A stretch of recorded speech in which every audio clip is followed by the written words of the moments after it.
There is something deeply uncomfortable about realizing that what you were taught might not be entirely true, not maliciously false, not some grand conspiracy, but incomplete, distorted, simplified to the point that it quietly redirected your entire life. And when I say you were lied to, I'm not talking about politics or culture or some external system. I'm talking about the quiet programming that shaped how you relate to yourself, to effort, to worth, to success, to love, to money, to happiness. The foundational ideas you absorbed without ever questioning them. The beliefs that now feel like facts. You were taught that effort equals results, that pushing harder creates more, that struggle proves value, that if something is not happening, you must not be doing enough. So you learned to try harder. You learned to hustle your way into worthiness. You learned to override your intuition in favor of discipline. You learned to distrust ease. And when life did not respond the way you expected, you doubled down. More force, more pressure, more self-correction. But here is the quiet truth that almost nobody says clearly. Effort is not the same as alignment. Pushing is not the same as progress. And force often creates resistance instead of results. From the time you were young, you were praised for doing, for achieving, for proving. Rarely were you praised for being. Rarely were you guided to understand your internal state. Rarely were you shown that your emotional baseline, your inner identity, your self-concept, quietly shapes everything you experience. Instead, you were taught to focus on action first, inner alignment second, if at all. So you grew up believing that change begins outside of you. Change the job, change the partner, change the strategy, change the routine, change the circumstances. And while practical action absolutely matters, it is not the origin point. The origin point is internal. The origin point is the decision about who you believe you are. If you believe you are behind, your actions will carry urgency and tension.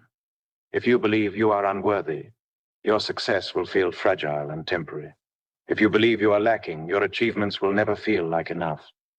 You can change behaviors all day long, but if the identity beneath them stays the same, the results eventually circle back. You were not taught that identity precedes outcome. You were not taught that assumption shapes perception. You were not taught that your nervous system has to feel safe before your life begins to expand. Instead, you were taught to override your body, override your intuition, override your exhaustion, override your doubt, and just keep pushing. And that is where the quiet distortion lives. Because when you push from fear, you reinforce fear. When you act from scarcity, you strengthen scarcity. When you chase from a feeling of not enough, you confirm not enough. The internal state always comes first. The external world responds to it. This is not mystical. It is psychological. It is neurological. Your brain filters reality based on what it expects to see. Your nervous system scans for evidence that confirms what you already believe. If you believe things are hard, you will notice obstacles first. If you believe people disappoint you, you will notice disappointment first. If you believe opportunities are rare, you will overlook the ones in front of you. You are taught to focus on outcomes, but outcomes are downstream. They are echoes. They are reflections. The source is assumption. Consider how different your life would feel if instead of trying to become confident, you practiced assuming confidence first.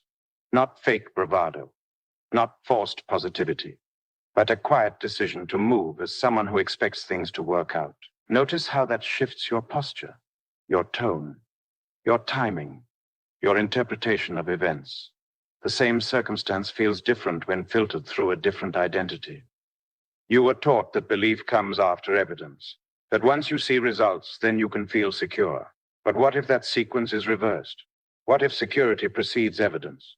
What if certainty precedes manifestation? What if the internal decision is what reorganizes your external world? The reason this feels radical is because it contradicts the productivity culture that shaped you. Productivity culture says do more. This truth says become more internally aligned. Productivity culture says prove yourself. This truth says know yourself. Productivity culture says grind. This truth says stabilize. This is not about laziness. It is not about passivity. It is about leverage, internal leverage, the kind that multiplies effort instead of exhausting you. You were lied to in the sense that you were told the outer world is the cause, and the inner world is the reaction. In reality, the inner world sets the tone, and the outer world rearranges around it over time, slowly at first, subtly, then unmistakably. Think back to a time when you felt genuinely certain about something. Maybe you did not know how it would happen, but you knew it would. Notice how your actions were calmer, more precise, less frantic. You did not chase. You moved. You did not force. You directed. That certainty altered your behavior without you even trying. That is the piece nobody explained clearly. It is not about controlling reality. It is about stabilizing your identity. When your identity shifts, your decisions shift. When your decisions shift, your patterns shift. When your patterns shift, your results follow. You were never meant to fight your way into a new life. You were meant to assume your way into it quietly, consistently, without theatrics, without desperation. And this is where the deeper work begins. Not in forcing change, but in questioning the assumptions you inherited. Not in adding more effort, but in examining the identity from which that effort is coming. Because if the foundation is distorted, the structure will always feel unstable.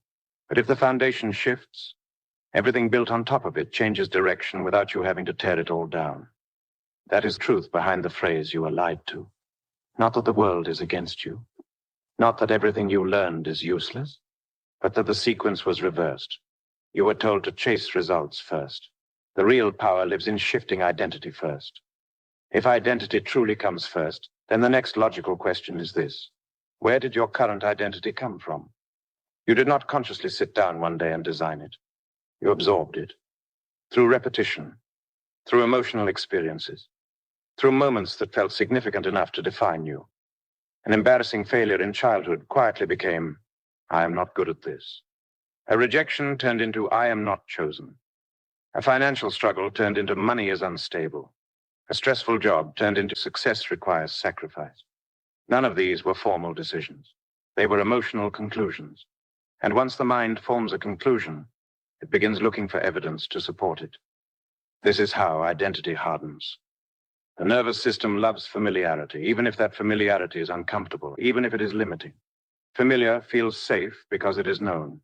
So when you attempt to step into something bigger, wealthier, more confident, more expansive, your system does not immediately celebrate.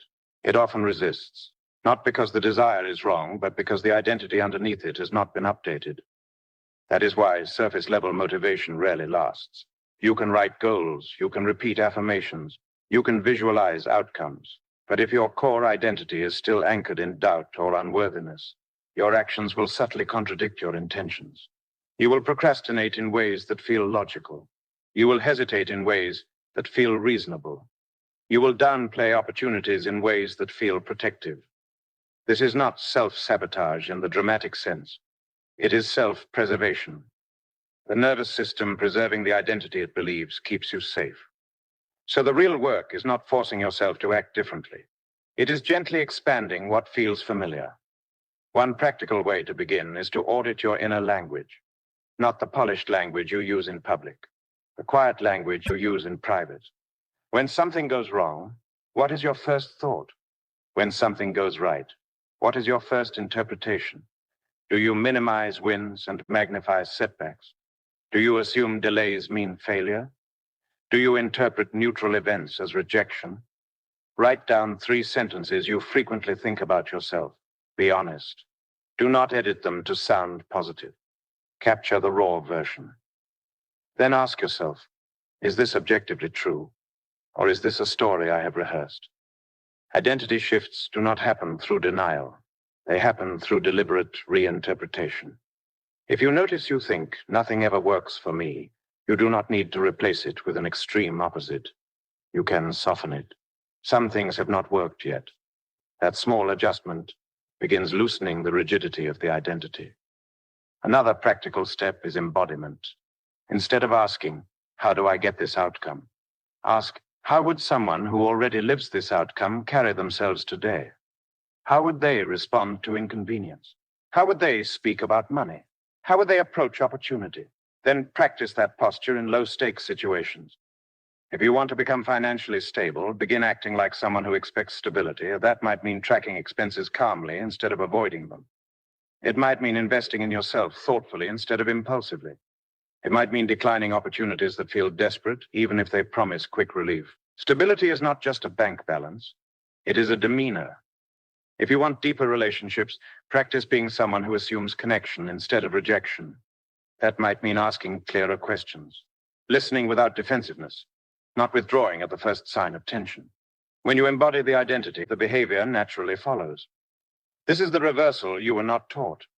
Instead of chasing the result and hoping the identity catches up, you practice the identity and allow the result to align. There is also an emotional component that cannot be ignored. Many people believe they want expansion, but they have unresolved associations with what expansion represents. If wealth feels like pressure, if visibility feels like vulnerability, if success feels like isolation, your system will resist those outcomes because it associates them with pain. So ask yourself honestly, if I had exactly what I say I want, what part of me would feel uncomfortable? Would I feel exposed? Would I feel responsible? Would I feel judged? Identifying these hidden associations allows you to process them instead of unconsciously avoiding your own growth. Take time to sit with those fears without dismissing them. Let the body relax while you imagine the desired outcome. Teach your nervous system that expansion does not equal danger. Breathe through the discomfort instead of overriding it. This is how you retrain familiarity. Another layer that often goes unexamined is the addiction to effort itself. For many people, trying hard feels virtuous. It feels earned. It feels morally superior. Ease feels suspicious. So when something begins to flow, they unconsciously complicate it. They add steps. They overthink. They double-check unnecessarily. They create friction where none was required. If you recognize that pattern, experiment with restraint. Do less. Send the email without rewriting it 10 times. Publish the content without obsessing over perfection. Allow a conversation to unfold without controlling it. Notice the anxiety that arises. Stay with it. That anxiety is simply the nervous system recalibrating. Identity is not changed by dramatic declarations. It is changed by consistent, subtle behavioral evidence. Every time you respond from the new assumption, you weaken the old one.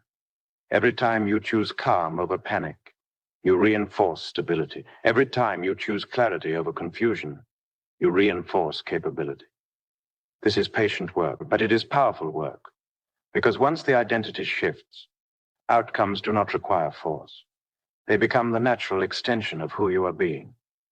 And when you realize that you are not trying to build a new life from scratch, but simply adjusting the internal lens through which you experience life, something relaxes. You stop fighting yourself. You stop chasing validation. You begin moving with intention instead of urgency. You were not broken. You were conditioned.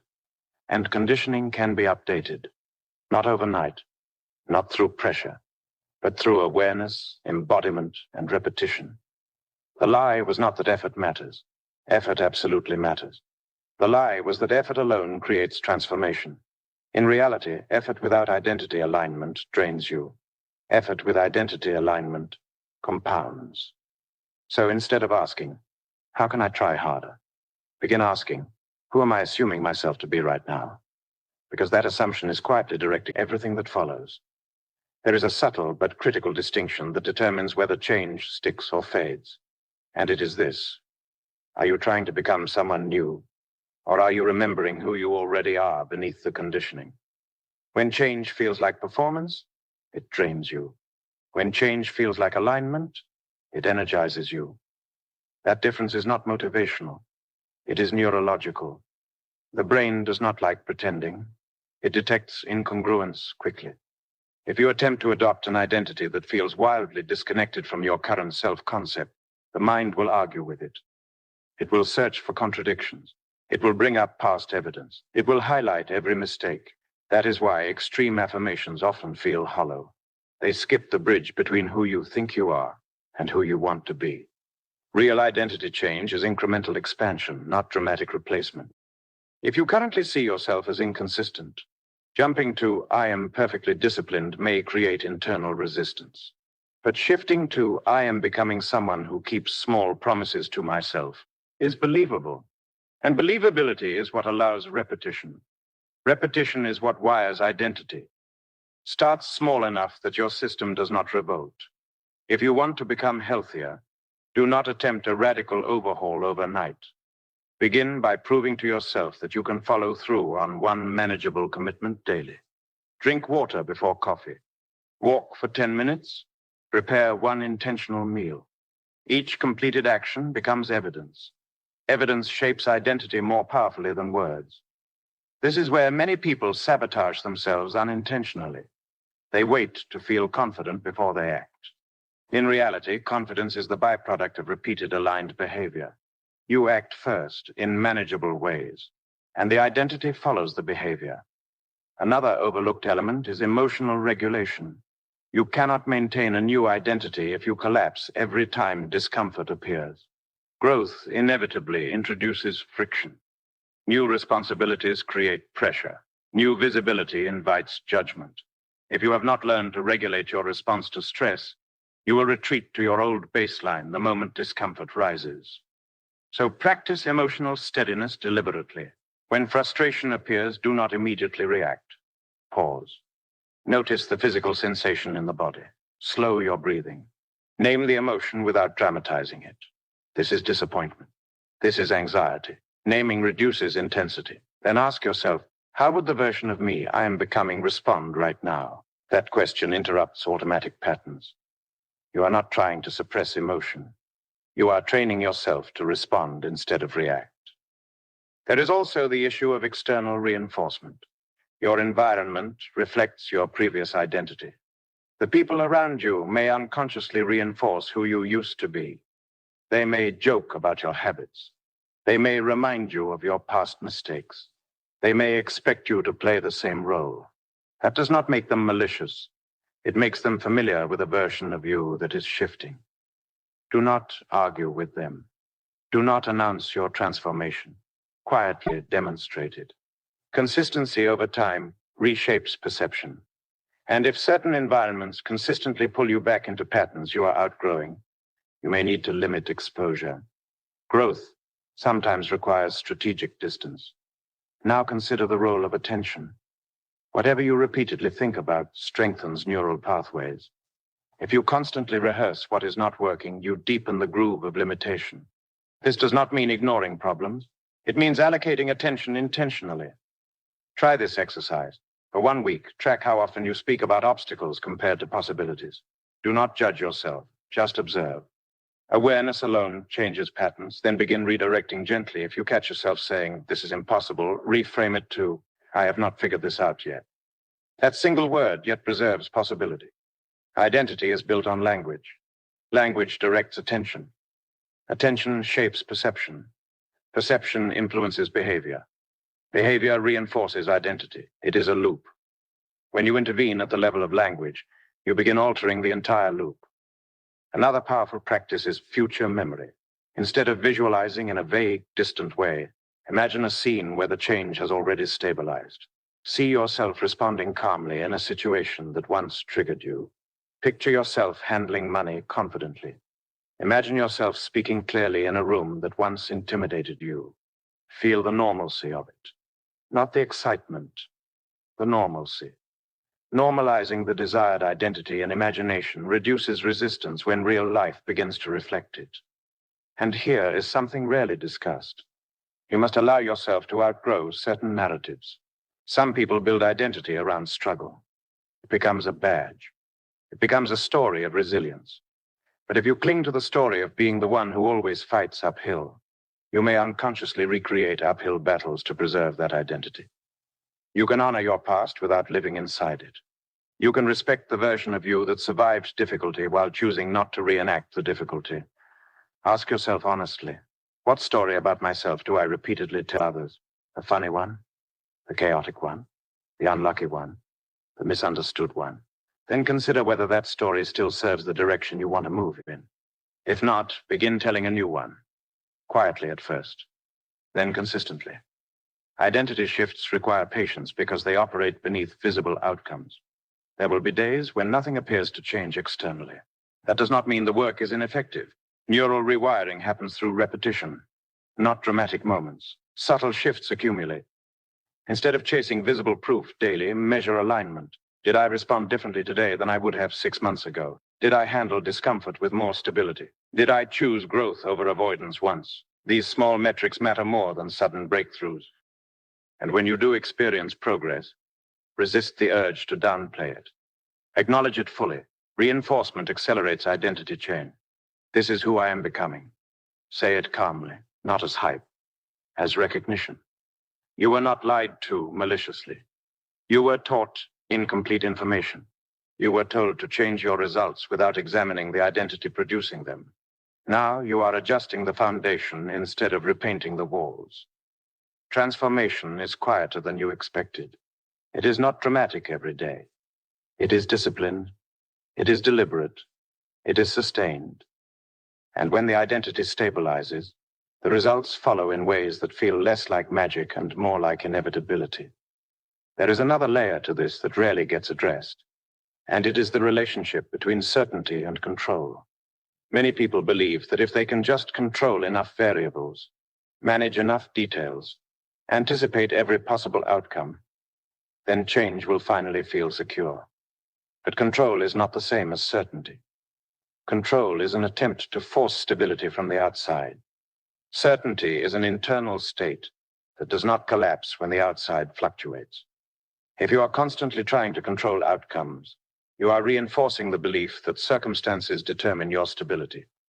And if circumstances determine your stability, then your identity is always fragile. Real change begins when you decide that your inner position is not up for negotiation based on temporary results. Think about the areas where you feel most grounded. Maybe it is a skill you have mastered, or a role you have lived in long enough that it feels natural. In those areas, you do not need constant reassurance. You do not panic at small setbacks. You do not question your worth every time something goes wrong. That is what a stabilized identity looks like. Now compare that to the areas where you feel uncertain. Notice how quickly you look for external confirmation.